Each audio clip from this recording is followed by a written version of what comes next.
জয়নাব রাদিয়াল্লাহু তাআলাকে ছাড়া অন্য কাউকে বিয়ে করার চিন্তাভাবনা ও করেনি আবুল আস। রূপ ও বংশমর্যাদায় জয়নাবকে পিছিয়ে ফেলার মতো কেউ বা আছে?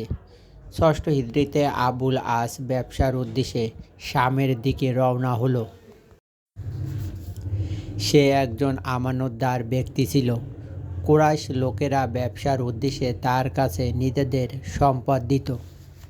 যখন তিনি ব্যবসা থেকে অবসর হয়ে মক্কায় প্রত্যাবর্তনের উদ্দেশ্যে রওনা হলেন, তখন নবী করিম সাল্লাল্লাহু আলাইহি সাল্লামের একটি সৈন্যদল তাকে ধরে ফেলে এবং তার সাথে যা কিছু ছিল তা নিয়ে নিল। এদিকে আবুল আস রাতের আঁধারে হযরত জয়নাব রাদিয়াল্লাহু তাআলা এর কাছে এসে আশ্রয় প্রার্থনা করল। তখন জয়নাব রাদিয়াল্লাহু তাআলা তাকে আশ্রয় দিল।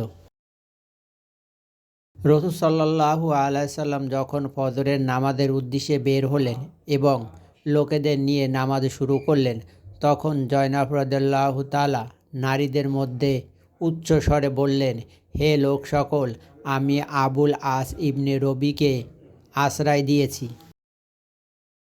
রাসূল সাল্লাল্লাহু আলাইহি সাল্লাম যখন নামাজ শেষ করলেন, তখন লোকেদের জিজ্ঞেস করলেন, আমি যা শুনছি তোমরাও কি তা শুনছ? তারা বলল, হ্যাঁ। এরপর রাসূল সাল্লাল্লাহু আলাইহি সাল্লাম বললেন, সেই সত্তার শপথ যার হাতে আমার প্রাণ, আমি এ ব্যাপারে পূর্ব থেকে কিছুই জানি না, কেবল এখন যা শুনছি আমি তাই শুনছি। তোমরা জেনে রেখো, মানুষের পক্ষ থেকে তাদের মধ্যে নিম্নমানের ব্যক্তি ও অন্যকে আশ্রয় দিতে পারো। রাসূল সাল্লাল্লাহু আলাইহি সাল্লাম হযরত জয়নাব রাদিয়াল্লাহু তাআলা এর কাছে গিয়ে বললেন, হে জয়নাব, তুমি তার সাথে সদাচরণ করো, তবে সে যেন নির্জনে তোমার কাছে আসতে না পারে, কেননা তুমি তার জন্য এখনও হালাল নও। রাসূল সাল্লাল্লাহু আলাইহি সাল্লাম আবু আসের সম্পত্তি গ্রহণকারী মুজাহিদ সাহাবীদের কাছে একজনকে পাঠালেন।